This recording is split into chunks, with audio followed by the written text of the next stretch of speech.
श्री स्वामी समर्थ. तर आज आहे ना शेतात जायचं होतं मका टाकायला, त्यामुळे सकाळची सगळी कामावरून आम्ही शेतात आलेलो आणि लेकरांना पण सुट्टी होती, त्यामुळं ते पण आम्ही सगळे आलेलो आणि लेकरं पण टाकू लागत होती मध्ये मध्ये बघा मका. तर त्यांची लुडबुड ही चालूच राहते सारखी. तर आम्ही जो गहू टाकलेला ना तो पण चांगला उगवून आलेला आणि पोरं सगळी शेतातच हिंडत होती.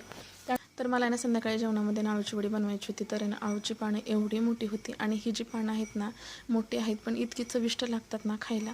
तर जो अळूच्या पानाची जी मधली शीर होती ना तर ती एकदम कडक होती, त्यामुळे मी काय केलेलं बेलण्याने नॉर्मल असं प्रेस केलेलं, जेणेकरून बघा आपली वडी ना व्यवस्थित अशी तयार होईल. त्यामुळे तर बेसनपीठामध्ये बघा हळद, मीठ, जिरं आणि हिरवी मिरची, लसूण ह्याची पेस्ट टाकायची. त्यानंतर थोडासा गूळ टाकायचा, थोडंसं लिंबू टाकायचं आणि पांढरे तीळ असतात ते पण टाकायचे, चवीनुसार मीठ पण टाकायचं. अशा पद्धतीने ते मिश्रण पूर्ण ना एकावर एक पानं ठेवून लावून घ्यायचं आणि त्यानंतर अळूची वडी आपली उकडून घ्यायची. उकडून घेतल्यानंतर थंड झाल्यावर ते बघा छोटे छोटे काप करून असं मस्त असं तळून घ्यायचं. तर ही अळूची वडी खूप सुंदर आणि खूप छान लागते बघा.